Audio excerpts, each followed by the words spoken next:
footballeur professionnel à recruter en cabinet, puis en entreprise et maintenant chef d'entreprise, j'ai eu quelques vies avant de trouver mon équilibre, ma singularité et de réussir à la placer dans un environnement favorable au développement de mon plein potentiel. Bonjour, je suis Jess Bichet. À travers ce podcast, j'ai envie de vous partager des histoires passionnantes et singulières de celles et ceux qui, comme moi, ont osé s'écouter, ont osé faire des choix audacieux pour trouver leur équilibre. Bienvenue dans un monde hors norme.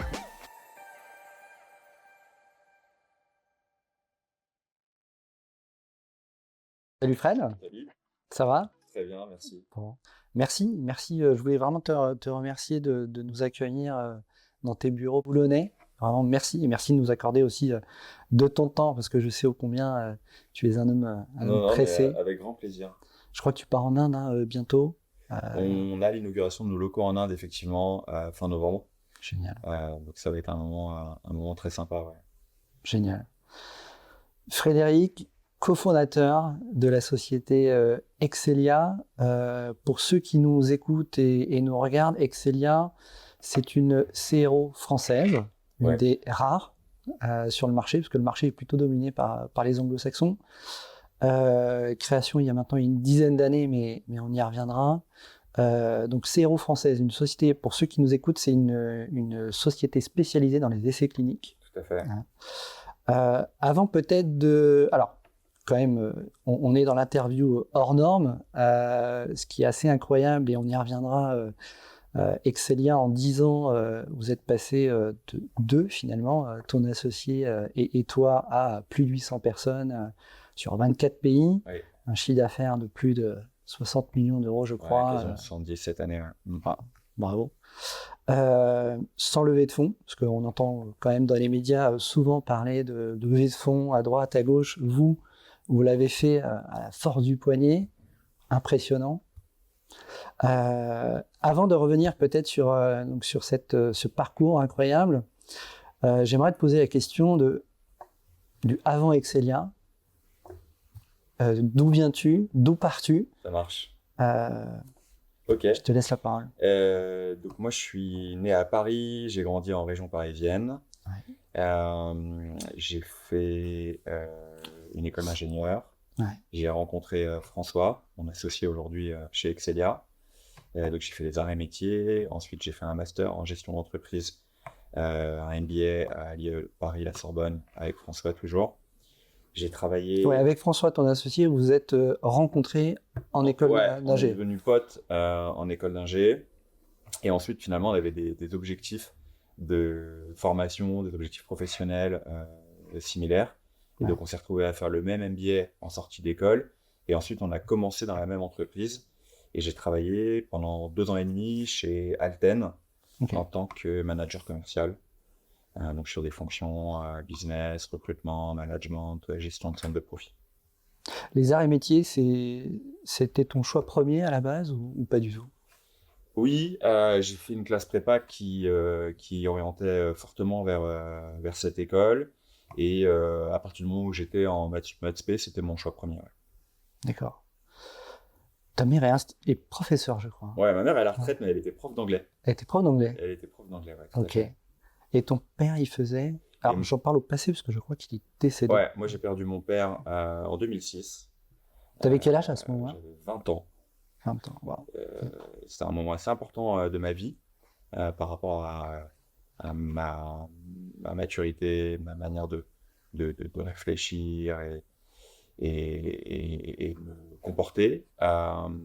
Et mon père, lui, travaillait à la caisse d'assurance maladie. Plutôt issu d'un milieu modeste, pour le coup, on Ouais. peut dire ça. Ouais. Hein, ok. Tu perds ton père, t'as 20 ans, t'es déjà aux arts ou pas encore? Non, en fait, j'ai un parcours un peu particulier puisque j'ai fait maths spé, j'ai pas eu les arts, j'ai eu une autre école, Ok. je suis parti à Bourges Ok. et je m'installe à Bourges parce que j'en pouvais plus de la prépa et donc je m'installe je choisis cette école, je m'installe et la rentrée démarre et 2 semaines après la rentrée, je perds mon père. Donc comme ça, début septembre, enfin mi-septembre. Ok. Et Là, t'es dans quelle école? C'est quoi le nom de l'école? c'était l'INSA maintenant, l'INSA Bourges. D'accord. À l'époque, ça s'appelait NC Bourges. Donc, je perds mon père et en fait, je me retrouve, enfin, c'est un énorme choc. Euh, mais je reste, on fait ce qu'on a à faire, hein, du point de vue des cérémonies, des formalités, etc. Mais après, je retourne sur Bourges, je continue à aller à l'école, à suivre le cursus d'intégration. Et en fait, je me rappelle, je fais le week-end d'intégration. Et à la fin du week-end d'intégration, on attendait le bus. Et je suis là, et j'attends le bus, je suis assis sur, sur un rocher, tu vois, avec tout le monde. Et je me dis, putain, mais qu'est-ce que je fous là, quoi? Qu'est-ce que je fous là? Je suis pas au bon endroit, j'ai pas fait les bons choix.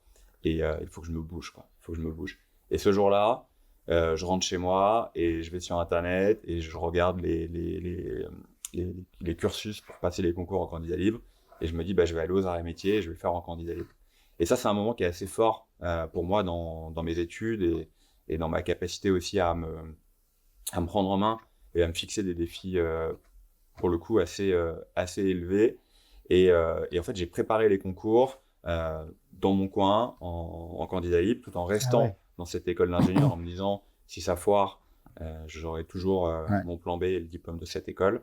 Mais ça n'a pas foiré, j'ai réussi, j'ai eu les concours et je suis rentré aux arts et métiers et j'ai rejoint mes potes qui, eux, pour la plupart, n'avaient pas non plus les arts, mais avaient eu le courage de faire une autre année de maths spé. Okay. Et on s'est retrouvés tous ensemble aux arts et métiers.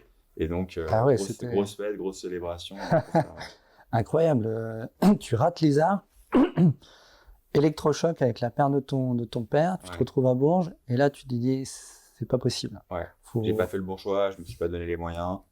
Et voilà, et j'avais une énergie supplémentaire aussi par rapport à ce qui s'était passé. L'envie de me dire, bah voilà, il faut que je me prenne en main, il faut que je devienne un homme, quoi, quelque part. Wow. Ok. Tu retrouves les copains aux arts, et c'est à ce moment-là que tu rencontres François, ton futur associé? Ouais, je rencontre François. Okay.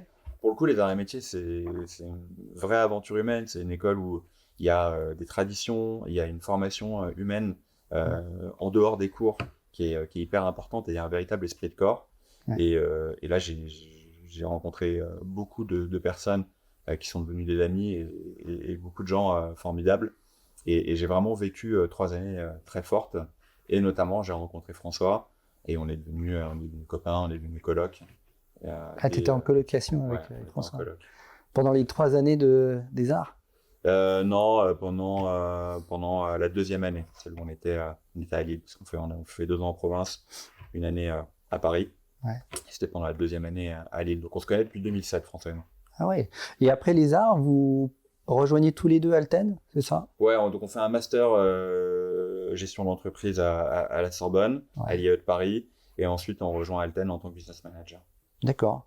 Ouais. Et à quel moment dans tout ça vous vous dites tiens, on va peut-être créer une société en fait, ça vient plus tard ou cette envie d'entreprendre? Quand en dernière année d'école d'ingénieur, tu as la possibilité de choisir un master, une majeure, un petit peu.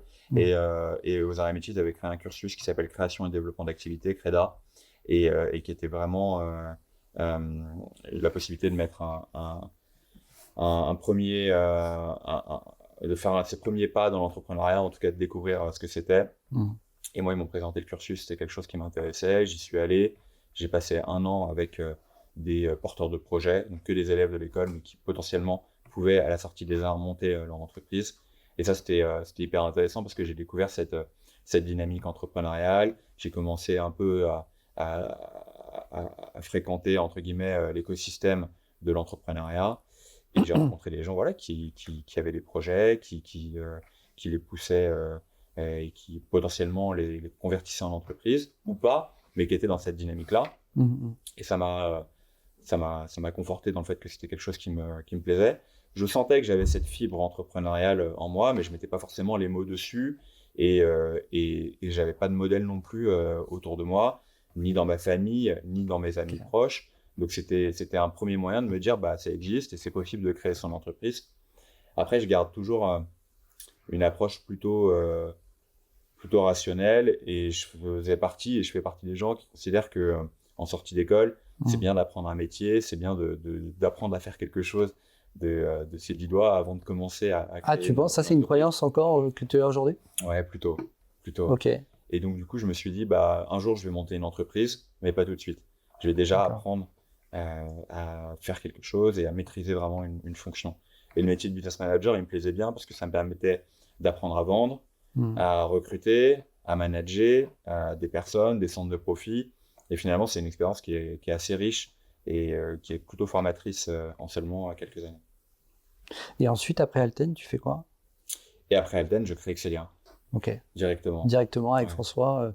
Mais il me semble que François, comme je le connais un peu, Ouais. il était à Marseille, non? Vous n'étiez pas sur les mêmes zones géographiques, hein? Oui, il était à Marseille et en plus, il est parti d'Alten au bout d'un an et demi. Il a rejoint une petite ESN Ok. qui était montée par un ancien d'Alten. Il a fait un an dans cette ESN et il a accompagné la société. Je crois ils étaient 10, il est reparti, ils étaient 50.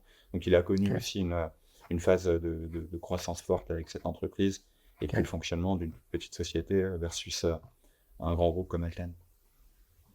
Et du coup, vous quittez Alten pour créer Excelia ou il y a un temps où vous travaillez un peu Ouais, en fait, ce qui se passe, c'est en février 2013, on était en contact et on était restés très proches.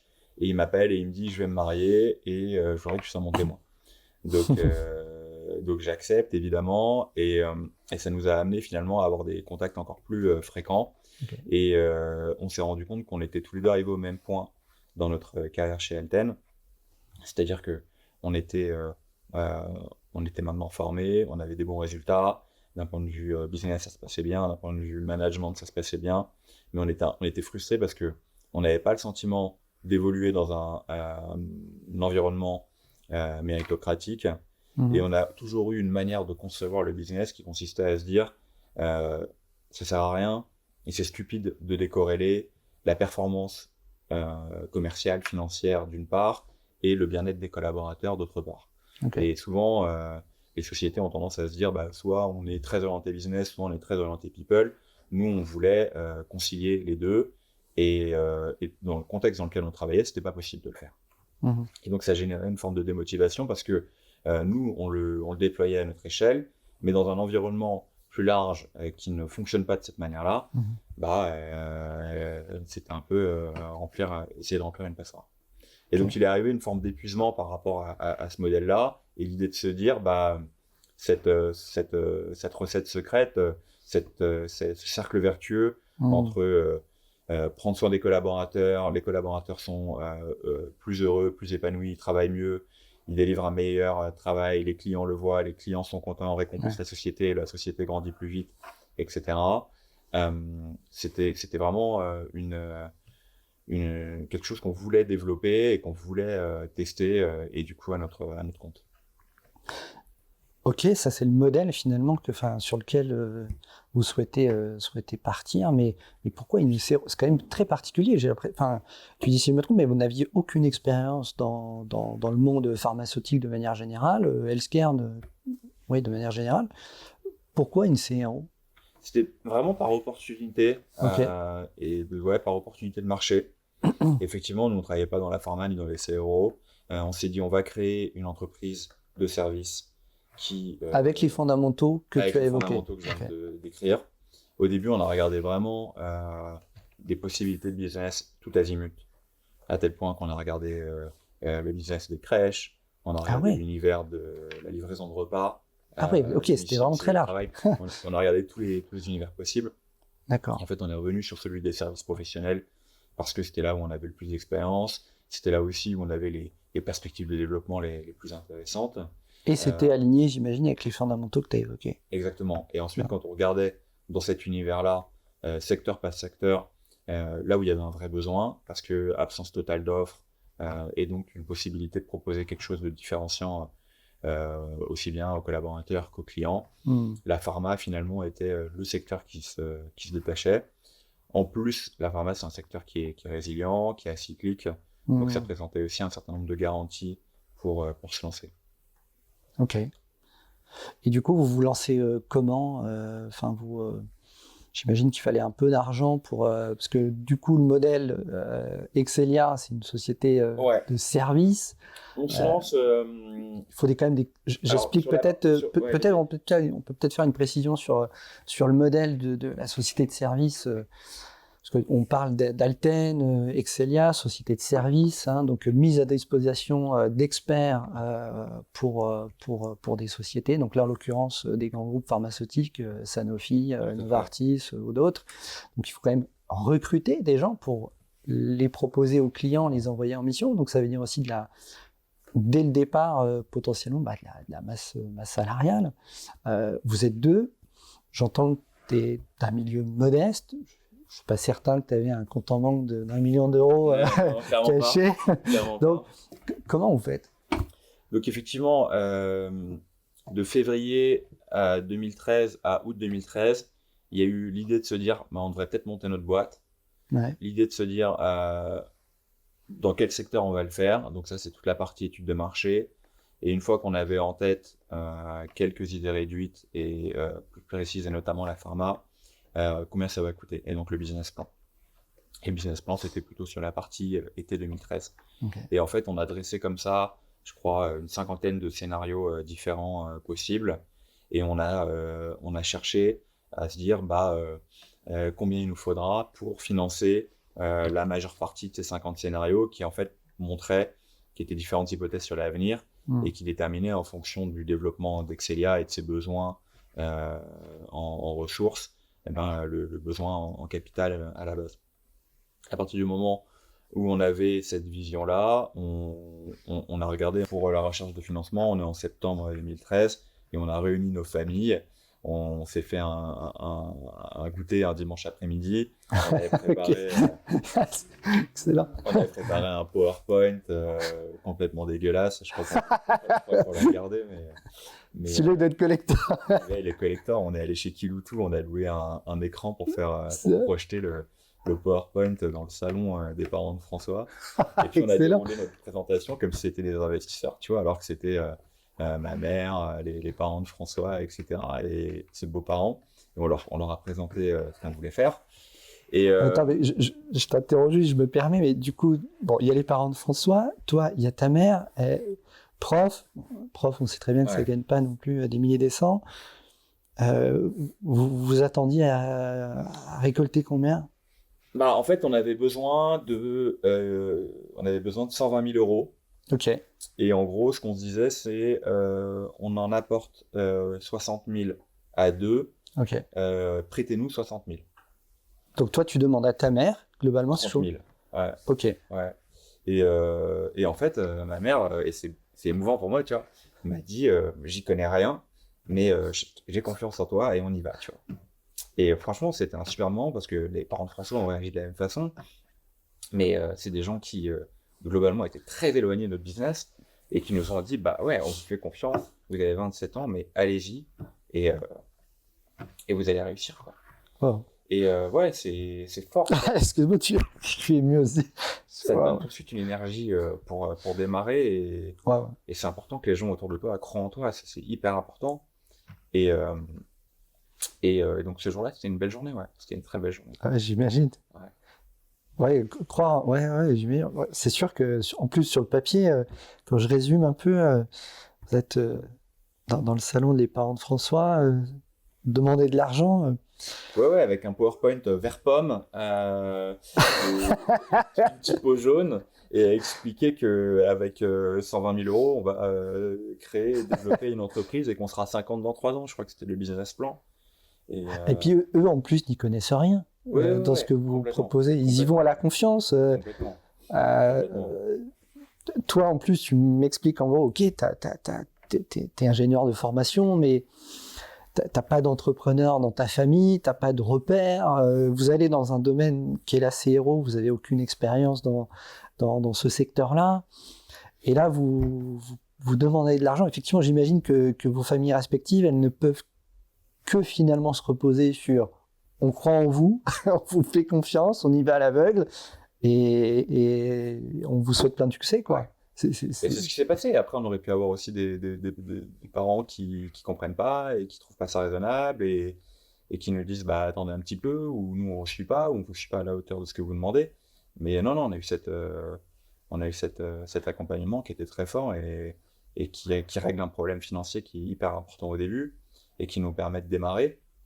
Ça doit mettre une pression quand même, non? Quand tu démarres et que tu dis waouh.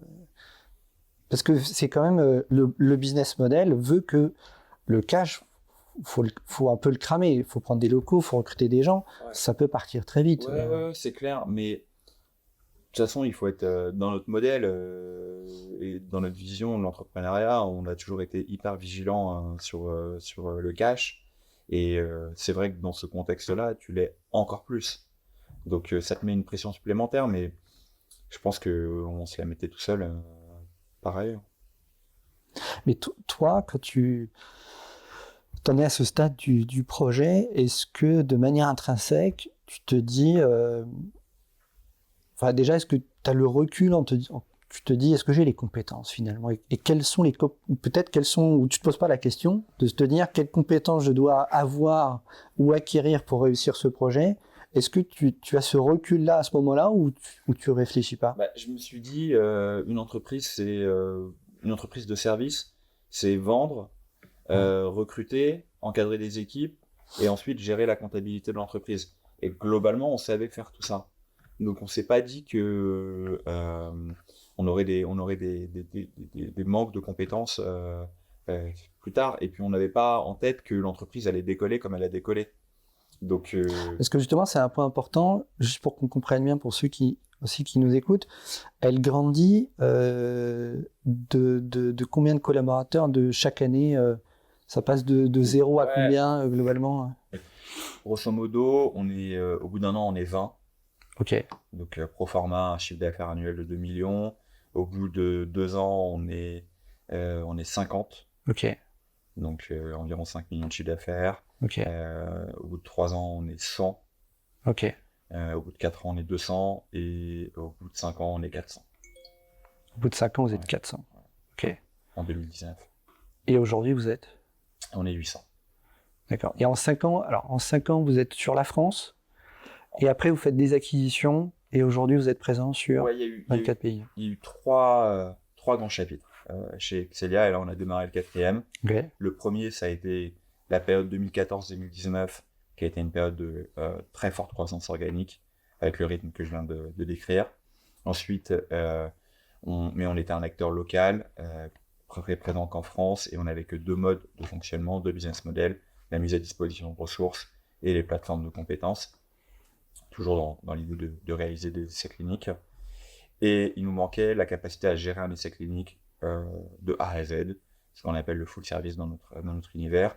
Et donc, on a lancé le deuxième chapitre, qui était une phase d'acquisition, et on a racheté une première société qui s'appelle E-Tech, qui s'appelait E-Tech Service, qui est devenue Excelia Bordeaux, et qui apportait ce savoir-faire full service. Ouais. Ça, c'était en 2019, et ensuite, on a racheté 3 sociétés en Europe, en Allemagne, au Benelux, en Europe centrale, Europe du Sud, Europe de l'Est, pour avoir une présence géographique forte et être un acteur européen en gagnant du temps, beaucoup plus que par de la création from scratch d'entités.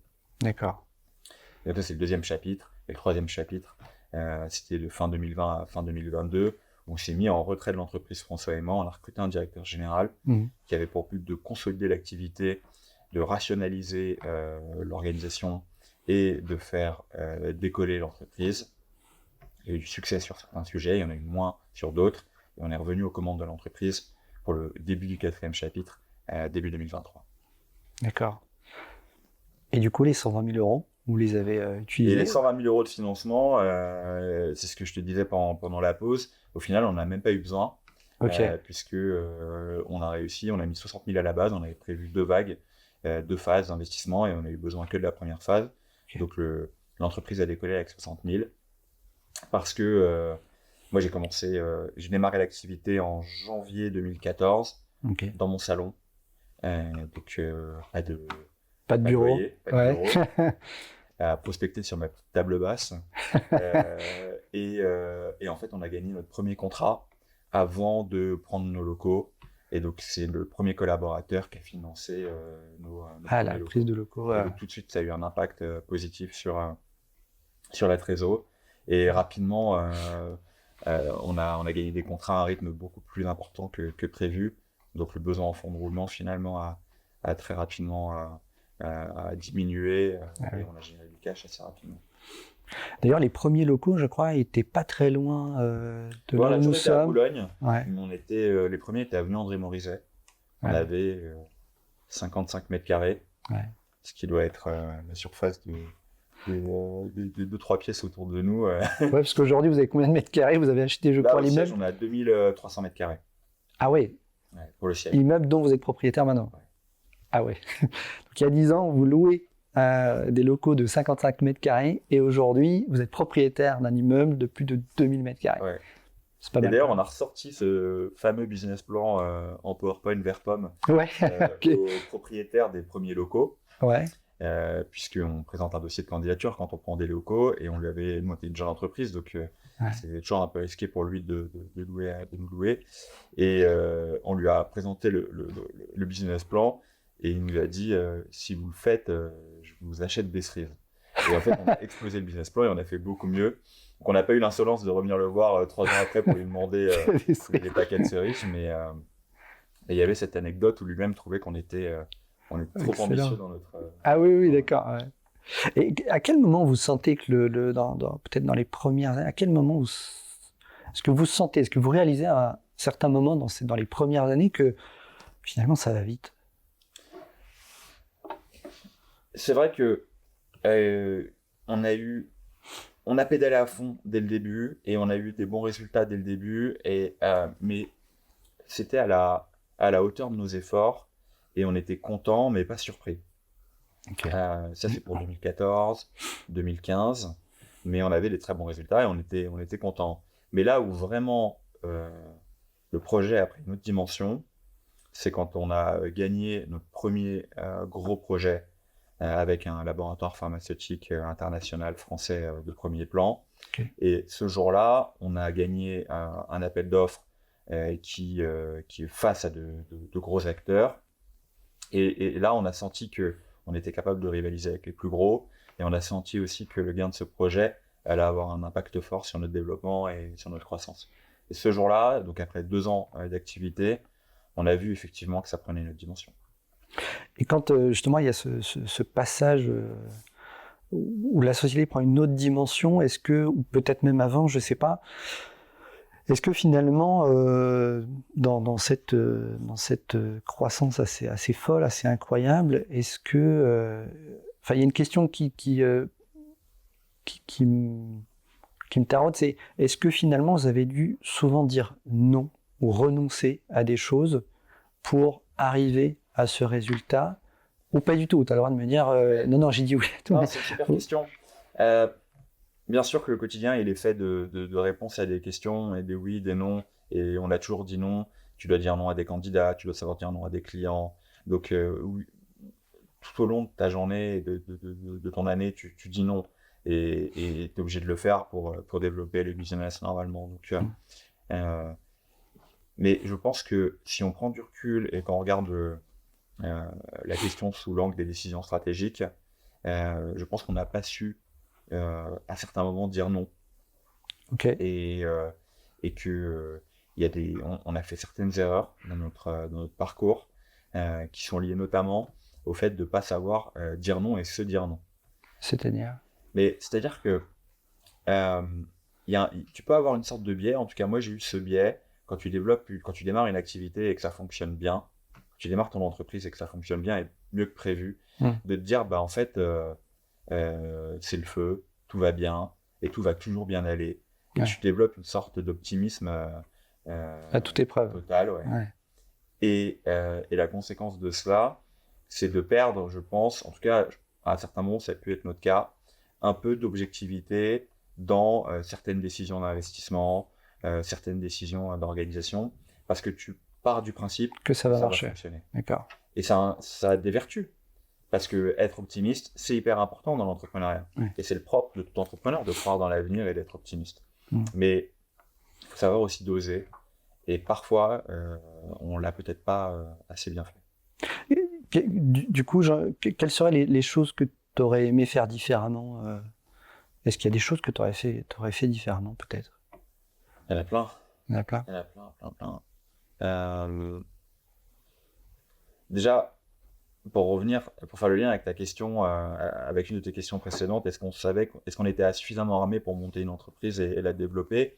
Bah, en tout cas, on n'avait pas peur, donc on s'est pas posé de questions. Mais effectivement, j'ai lancé Excelia, j'avais 27 ans, j'avais 2 ans et demi d'expérience professionnelle. Il y avait plein de choses que je savais pas faire. Et notamment, d'un point de vue managérial, euh, je, je construirais une intelligence collective et des équipes dirigeantes fortes et responsabilisées plus tôt. D'accord. Excelia, ça a été un pouvoir centralisé trop longtemps. On a créé notre comité exécutif, le premier en 2019. La boîte, elle avait déjà 5 ans d'existence. Ok. C'est la contrepartie de ne pas avoir d'investisseurs, de ne pas avoir de board et Te conseiller, en fait, c'est Ouais. ça que tu dis. Ouais, D'accord. on a vraiment construit et développé l'entreprise comme on le souhaitait. Et ce qui a, je pense, parfois manqué, c'est au début, c'est d'être capable de responsabiliser les managers et les directeurs et de leur déléguer Plus de choses. plus de choses. Ça a été inconscient de votre part de vouloir peut-être avoir la prise de décision à soi. Parce qu'en fait, ça nous ramène à la question de la connaissance de soi, de ses propres limites, de ses biais. Et pour tout ça, il faut avoir une certaine maturité. Et cette maturité, on l'avait pas. Et parce qu'on l'avait pas, on était encore jeune. Et aussi parce que le projet allait tellement vite qu'à aucun moment il y avait des pauses ou des situations qui nous amenaient à cette phase d'introspection. Et finalement, il a fallu que ça devienne plus difficile, qu'on mûrisse d'une part, et qu'on fasse face à des situations plus difficiles pour être amené à réaliser certaines choses et à évoluer dans notre rapport aux gens, dans notre rapport au management. Et est-ce qu'aujourd'hui, tu penses que tu es plus armé, en tout cas, ou tu penses qu'il y a encore des choses que tu ne sauras pas anticiper et tu l'as accepté? C'est peut-être la part d'inconnu de l'entrepreneur, quoi qu'il arrive, ou tu penses que maintenant tu es armé, assez armé pour que, voilà, quoi qu'il arrive, même s'il y a de l'inconnu, je saurais faire, ou en tout cas je saurais le recevoir plus facilement. Il y aura toujours une part d'inconnu. Et la plupart des sociétés aujourd'hui, pour se développer, sont dans une dynamique pour exister et être pérennes, sont dans une dynamique de croissance.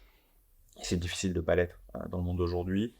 Et qui dit projet de croissance dit déstabilisation, aller vers l'inconnu, aller vers de nouveaux marchés, chercher de nouvelles possibilités. Et donc il y aura toujours une part d'inconnu, une part de risque et des erreurs commises. Et ça, je l'accepte et je vis très bien avec.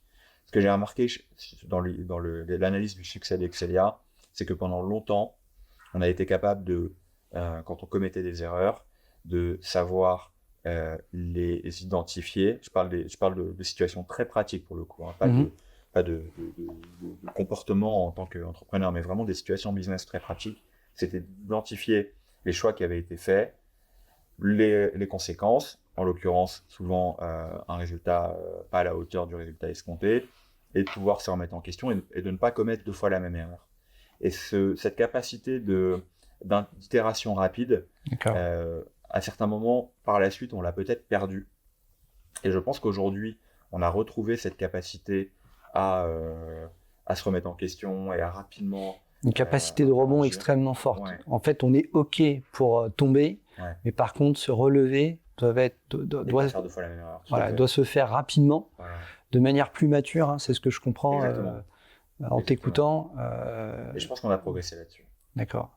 Et il y a des choses aujourd'hui que peut-être dans le travail ou en dehors que tu fais pour justement, tu parlais de connaissance de soi, pour justement continuer à peut-être mieux te connaître. Je pense que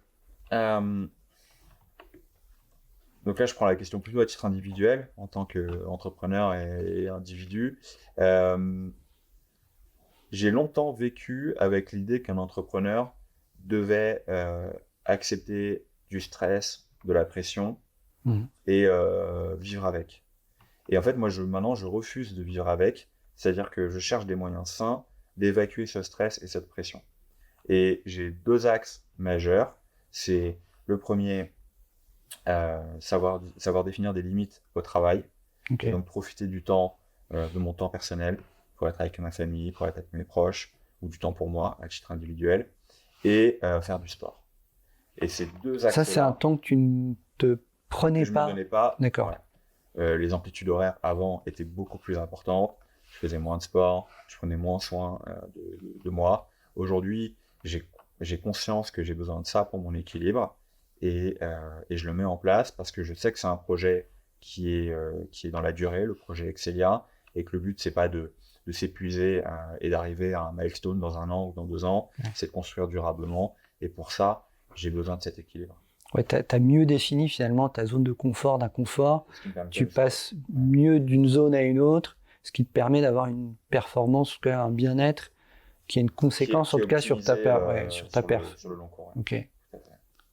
Et Excelia, là, donc aujourd'hui, c'est quoi c'est Excelia dans 5-10 ans j'ai l'impression qu'il y a quand même encore beaucoup d'ambition, beaucoup de Ouais, il projets. y a beaucoup d'ambition. Donc, après le départ du directeur général, François et moi, en tant que cofondateur, on est revenu sur notre rôle de CEO. Euh, L'idée, c'est de retrouver ce qui a fait le succès d'Excelia, donc de faire vivre son ADN à travers la manière dont on implique les collaborateurs dans la vie et dans le développement de l'entreprise, le bien-être et le bonheur que les gens ont, ou en tout cas qu'on veut qu'ils aient à travailler chez Excelia, et puis retrouver aussi cette success story et cette forte croissance organique qui a fait notre développement et nos plus belles heures pendant les 5-6 premières années. Mais donc globalement, dans 5-10 ans, l'objectif c'est d'être un leader sur le segment des CRO mid-size, mais pas n'importe comment. Moi je suis hyper attentif au bien-être et au bonheur des collaborateurs. C'est un véritable objectif pour nous et qu'on mesure à travers différents indicateurs de stabilité dans l'entreprise, d'implication, de satisfaction. Mais voilà, c'est se développer, avoir une position de marché dominante, mais dans un contexte humain qui soit positif et qui ait du sens. Ok. Est-ce qu'il y a une chose ou plusieurs choses dont tu es particulièrement fier depuis la création d'Excelia? À titre entrepreneurial, il y a l'idée d'avoir créé une structure de cette taille-là, d'avoir donné envie à des entrepreneurs de nous rejoindre et de nous confier leur business, d'avoir su recruter des managers issus des plus belles CRO et de quitter leur confort, le confort d'une grosse CRO pour venir chez Excelia dans un projet qui est lui aussi, qui pour le coup est très ambitieux et incertain, et d'arriver à les sortir de leur zone de confort et de leur donner envie de nous rejoindre, d'avoir fait évoluer des collaborateurs qui nous ont rejoints sur des postes purement opérationnels et qui aujourd'hui sont à des postes de direction stratégique. Ça, c'est des motifs vraiment de satisfaction qui sont importants. À titre personnel, d'avoir pu devenir chef d'entreprise, d'avoir réussi dès ma première tentative, c'est incroyable. Ouais. Pour moi c'est un élément important. Après, je le vois aussi comme le début d'une aventure. Je suis content du chemin parcouru, mais on a envie de continuer d'évoluer, de nous développer, donc je garde la tête froide, en tout cas j'essaie. Est-ce que tu aurais, pour terminer cet échange, des conseils peut-être à donner à des gens qui se posent la question d'entreprendre ou même des gens en entreprise, parce que de plus en plus l'individu, en tout cas en entreprise, est de plus en plus sollicité d'un point de vue intrapreneurial. Qu'est-ce que tu aurais peut-être à offrir? C'est très important de se connaître soi-même pour être un bon entrepreneur et savoir ce dont on a besoin pour exister en tant qu'individu et d'être performant en tant qu'entrepreneur, en tant que manager, en tant que directeur. Donc c'est peut-être une question d'âge ou peut-être pas du tout, mais déjà avoir cette capacité à se connaître. Et si on rentre dans un projet à plusieurs associés, par exemple, bien connaître aussi ses futurs partenaires de jeu. Parce qu'il y a beaucoup de projets qui échouent pour cette cause-là. Et prendre le temps de discuter et de se dire voilà comment voilà ce dont j'ai besoin moi pour être bien et pour performer et pour être heureux. Et voilà comment je vois l'avenir. Donc ça, c'est un point qui est important. Ouais, ce que tu dis finalement, c'est bien se connaître soi pour mieux jouer avec les autres et être sûr qu'ensemble, finalement, on va dans le même environnement, cet environnement qui nous permettra finalement d'être heureux. Tout à fait. C'est ça. Et après, définir ce que c'est que sa culture, ses valeurs, sa vision, et s'aligner avec, encore une fois, les parties prenantes du projet, et recruter en fonction de ces valeurs-là. Et ça, c'est le meilleur moyen. On en parlait l'autre jour ensemble, je te disais, les premières années, elles sont magiques. Ouais. Parce que tu es proche des collaborateurs, tu connais tout le monde dans l'entreprise, tu as recruté 90% des gens, tu discutes avec tout le monde, tu as un côté informel qui est hyper sympa. Ouais. Et garder cette proximité, cette connivence, ça passe beaucoup par le fait d'avoir des valeurs communes et d'être là pour les mêmes raisons.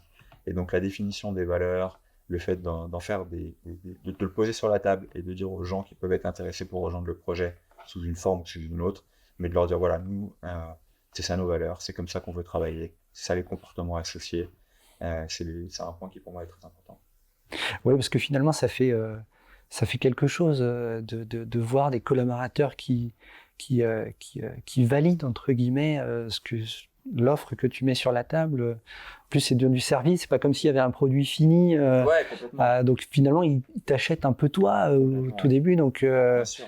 Ouais. Et puis si tu es entrepreneur, c'est que tu as envie de résoudre un problème. Donc ton projet, dans la plupart des cas, il va être ambitieux. Donc tu vas en demander beaucoup aux gens qui vont te rejoindre. Et pour que les gens aient envie de te rejoindre, il faut qu'ils partagent ton univers et qu'ils partagent tes valeurs. Super. Merci beaucoup, Frédéric. Avec plaisir. Merci à toi. Non, c'est moi. Merci encore 1000 fois d'avoir accepté cette interview. Je ne pouvais pas rêver mieux comme première interview de ces interviews hors normes. Je pense que là, on était dans le sujet avec ton parcours incroyablement singulier et hors normes. Donc, merci beaucoup. Merci beaucoup. Merci d'avoir écouté ce nouvel épisode d'Hors Normes avec moi. J'espère qu'il vous aidera à oser vous écouter, à faire des choix audacieux et à prendre un chemin hors des normes. Si c'est le cas, je compte sur vous pour le partager à vos proches, mettre la note de 5 étoiles sur les plateformes d'écoute. Si vous souhaitez également me suggérer des invités ou tout simplement me faire part de vos retours, vous pouvez me contacter via mon compte LinkedIn. Je suis Jess Bichet et je vous dis à très vite pour un nouvel épisode d'Hors Normes.